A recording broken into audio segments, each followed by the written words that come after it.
아니, 어떻게 증명사진이 이렇게 멋지게 나오지? 내가 이렇게 예쁘게 나오다니 너무 신기하고 기분이 좋아. 프랑스에는 따로 증명사진을 찍어주는 곳도 없지만 어쩌다 기계가 있는 곳에 가서 찍으면 얼굴이 이상하고 못나게 나오고 얼굴색은 갈색 흑빛으로 나와서 사진을 보는 순간 화가 나는데 한국에서는 하나하나 다 보정을 해주니까 친구들이 한결같이 K-팝 걸그룹 같다는 느낌이 들어. 도대체가 한국은 어떻게 다른 나라들이 하지 않는 아기자기한 서비스를 이렇게 잘하는 거지? 같이 증명사진을 찍었던 친구들이 매우 신기해하고 자신들의 얼굴이 예쁘게 나오니까 너무 좋아하는 걸 보니 저도 기분이 좋지만 한편으로는 아쉬운 생각도 들었습니다. 프랑스에서는 왜 이런 디테일한 서비스와 아이디어가 없는지 증명사진을 찍은 외국인 젊은 여성들이 우르르 모여서 자신들의 얼굴을 보고 모두 만족을 하며 크게 웃고 있습니다. 무슨 재미난 일이 있길래 이처럼 해맑게 웃고 기분이 좋은 걸까요? 오늘은 한국에서 3년째 살고 있는 프랑스 유학생 리나 씨가 고국에서 한국으로 여행 온 친구들과 있었던 사연을 SNS로 제보해두신 내용을 재구성한 이야기입니다. 영상을 시작하기 전 구독과 좋아요는 영상 제작에 큰 힘이 됩니다. 안녕하세요. 저는 프랑스에서 영문학을 전공하고 우연하게 한국에 온 여행이 어학연수로 이어지면서 3년 넘게 한국에 거주하게 되어버렸습니다. 제 개인적으로 프랑스는 생각보다 모국어에 대한 자부심이 강하다 보니 세계 공용어인 영어에 대한 중요성을 잘 인식하지 못하는 것 같았습니다. 저는 어릴 때부터 소설을 좋아하다 보니 항상 책을 읽는 것이 좋았고 당연히 세계 공용어로 사용하는 영어의 중요성을 절실히 깨달았기 때문에 영어 공부를 열심히 했습니다. 그 결과 대학을 졸업할 무렵에는 영어로 대화를 하는데 아무 문제가 없었고 저의 외모나 말을 들어본 사람들 대부분은 제가 국적이 미국 사람인 줄 알았다고 할 정도였으니까요. 그런데 어떻게 한국어와 한국에 관심이 있었냐고요? 당연히 저도 제 또래의 친구들처럼 한국 K-팝 문화와 드라마에 관심이 많았고 결정적으로 대장금이라는 드라마를 영어로 번역해서 봤는데 너무 인상적이고 재미가 있어서 영어로 번역되었던 한국 소설들을 찾아 읽게 되었고 한국 문학에 깊이 빠져버리고 말았죠. 급기야 나중에 소설이든 웹툰이든 글을 쓰는 작가가 되는 게 목표였고 자연스럽게 현재 세계 문화를 이끌어가는 한국에 대해서 좀 더 많이 공부를 하고 싶었습니다. 그래서 부모님과 상의해 한국에 있는 모대학원에 편입을 하게 되었고 지금은 저에게 한국이라는 나라는 제 고국인 프랑스보다 더 편하고 살기 좋은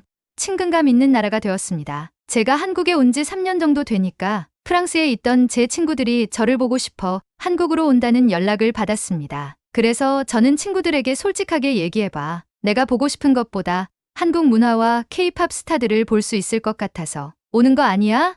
라고 얘기를 하니 친구들은 어떻게 우리 속마음을 그렇게 잘 꿰뚫어 보냐면서 괜히 멋쩍은지 웃기만 하더라고요. 그렇게 친구들이 한국으로 여행을 오는 날짜에 맞춰서 저는 인천공항으로 마중을 나갔고 저희들은 3년 만에 만나게 되었습니다. 저랑 제일 친했던 친구 3명을 같이 만나니까 너무 반갑고 좋아서 순간 눈물이 났습니다. 저희들은 진하게 포옹을 하고 우선 서울 시내로 가서 식사를 하기로 했는데 글쎄 친구들이 인천공항과 프랑스공항 시설이 너무 차이가 많이 나서 당황스럽다고 말하지 뭐예요. 친구들은 분명 프랑스는 세계가 인정하는 선진국인데 왜 이렇게 조그만 나라 공항 규모와 시설이 차이가 나냐며 부러워했고 공항의 이곳저곳과 상품을 진열해 놓은 곳을 구경하면서 너무 깨끗하고 세련되게 완벽한 공항 인프라에 극찬을 했습니다. 저는 이것보다 더 놀랄 일은 지금부터다 라고 하니 친구들은 놀란 눈을 하며 의아해했습니다. 저희들은 서울로 이동하는 지하철을 타기 위해 에스컬레이터를 타고 내려갔는데 그때부터 친구들은 놀란 표정이었죠. 그도 그럴 것이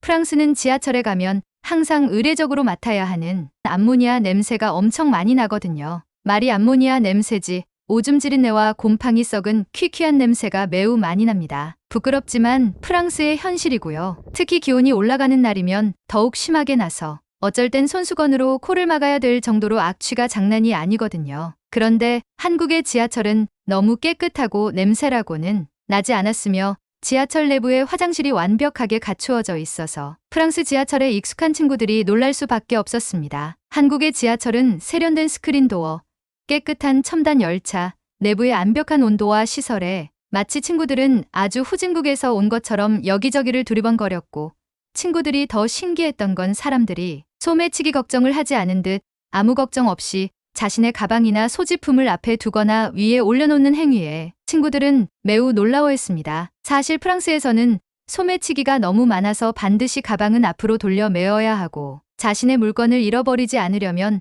항상 두 팔로 가방을 꽉 껴안는 습관들이 있거든요. 프랑스에서는 자기 물건이 손에서 떨어진 그 순간 바로 그냥 기증한 것으로 보시면 됩니다. 그 정도로 남의 물건에 손을 대고 가져가는 게 굉장히 심하거든요. 무슨 선진국이 그렇게 시민의식이 없냐라고 생각을 해도 사실입니다. 이게 솔직한 프랑스의 실제 모습입니다. 그런 당연한 모습들을 보다가 한국에 와서 지하철을 타니 지린내 안 나지 여유롭고 물건을 잃어버릴 일이 없는 사람들의 시민의식에 친구들은 대단한 충격이었던 모양이었습니다. 저는 친구들에게 한국의 치안과 생활, 그리고 다양한 밤거리 문화 혜택에 대해서 설명을 했고 친구들은 제 말이 믿기지 않는다는 듯이 묘한 표정으로 저를 쳐다봤습니다. 저희들은 서울의 젊은 사람들이 많이 다니는 신촌으로 갔고 그곳에서 증명사진을 찍기 위해 한 사진관 가게 앞에서 멈췄습니다. 친구들에게 여기가 사진 찍어주는 곳이라고 말하면서 한국에 왔으니 프랑스에서는 학생증, 교통카드를 신청할 때나 미술관 등 쇼핑센터에 회원 가입을 할 때에도 반드시 증명사진이 필요하니 이왕 온 김에 여기 사진관에서 예쁘게 찍어줄 거니까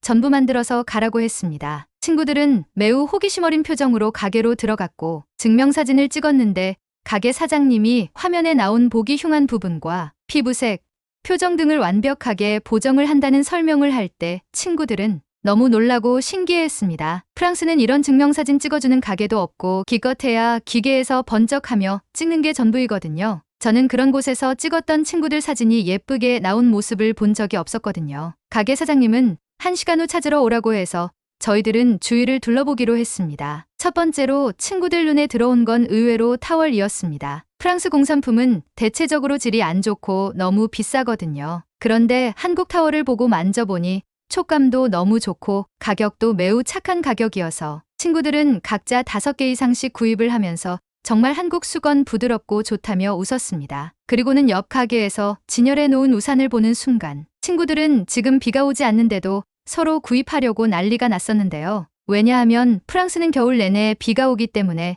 우산을 거의 매일 들고 다니거나 옷에 달린 후드를 쓰는 편입니다. 문제는 프랑스에서는 튼튼한 우산을 팔지도 않고 조금 괜찮은 우산은 아주 고가이기 때문에 사람들이 웬만하면 우산을 잘 안 쓰는 습관이 있거든요. 그리고 프랑스 우산은 조금만 비바람이 불어버리면 쉽게 뒤집어져서 매우 불편했거든요. 그런데 한국에서 조그만 3단 우산을 보는 순간 친구들은 우산이 색깔과 모양이 너무 예뻐서 그곳에서 눈을 떼지 못하더라고요. 가게 사장님이 작고 가벼운 우산을 자동으로 눌러서 사용법과 접는 방법을 보여주니 친구들은 우와 하며 탄성을 질렀고 너무 좋아하는 겁니다. 우산을 펼쳐보고 품질을 보니 매우 좋고 가격도 프랑스보다 훨씬 좋은 가격이라서 친구들은 모두 하나씩 구입을 했습니다. 친구들은 손톱깎이 세트도 보면서 눈독을 들였는데 의외로 이런 것들을 선물하면 부모님이 매우 좋아하시거든요. 그리고 여자들은 예뻐지고 싶어서 화장품을 좋은 것 사용하고 싶어 하잖아요. 특히 프랑스는 마스크팩의 가격이 거의 넘사벽 수준이라서 한국처럼 1일 1팩은 불가능하거든요. 그런데 한국 화장품 가게에서는 저렴한 마스크팩, 코팩, 아이패치도 많아서 친구들은 무조건 팩을 구입해서 피부 미인이 되어 한국 걸그룹처럼 되고 싶다며 굉장히 좋아했습니다. 다들 부자가 된 기분으로 저를 보면서 한국은 어떻게 이렇게 싸고 좋은 물건을 판매하는지 너무 부럽다고 하더군요. 제가 친구들에게 한국의 또 다른 좋은 점은 다치거나 아프면 바로 병원에 가서 진료 및 치료를 받을 수 있다고 하니 친구들이 믿기지 않는 표정으로 놀라 쳐다보는 겁니다. 왜냐하면 프랑스 병원 대부분 90% 이상은 예약을 하고 가야 되거든요. 한국에서처럼 어디가 아프다고 전문 병원에 바로 찾아갈 수 없습니다. 병원 진료의 답답함이 프랑스 행정 처리하는 것만큼 갑갑하고 불편한 점입니다. 친구들은 못 믿겠다는 듯이 진짜 예약을 하지 않고 병원에 가서 진료를 받을 수가 있냐라고 물으니까 제가 여기 한국은 그냥 일상적으로 아프면 바로 병원에 가서 치료받는 시스템이라고 말하니 친구들은 세계 최고의 선진국인 미국도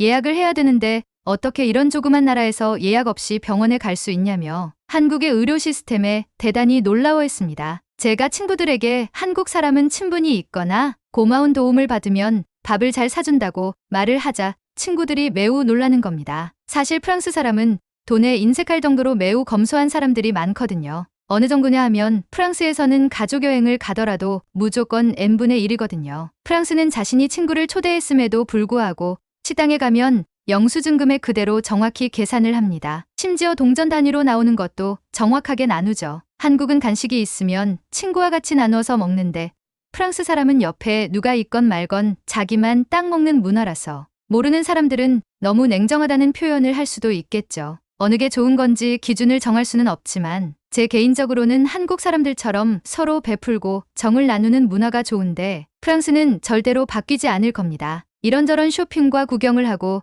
저희들은 사진을 찾으러 갔는데 사진을 건네받는 순간 모두들 그 자리에서 경악을 하고 말았죠. 얼굴에 잡티 하나 없이 깨끗하고 피부는 밝고 환하면서 얼굴은 갸름하게 기가 막히게 예쁘게 나온 자신들의 모습을 보고 다들 얼마나 좋아하는지 소리 지르고 난리도 아니었습니다. 나도 한국 걸그룹 될 수 있겠다라며 착각 아닌 착각을 하더라고요. 마지막으로 식사를 하러 가기 전에 친구 피오레가 시력이 상당히 안 좋거든요. 문제는 프랑스에서는 시력 검사부터 안경 제작까지 보통 6개월 정도가 소요된다고 보시면 되는데요. 왜냐하면 안과 가서 검사하고 안경점에 가야 되기 때문에 시간이 오래 걸리거든요. 또 한국에서처럼 안경 종류가 다양하지가 않습니다. 그런데 한국은 안경 전문점에 가면 바로 시력 테스트를 해서 1시간 안에 안경을 제작할 수 있어 피오레가 너무 놀라는 겁니다. 저도 시력이 좋지 않아서 책을 볼 때 안경이 필요해 안경점에서 구입을 해봤거든요. 피오레가 혹시 안경 가격은 어떻게 되냐라고 저에게 물어봤고 저는 종류에 따라 다르겠지만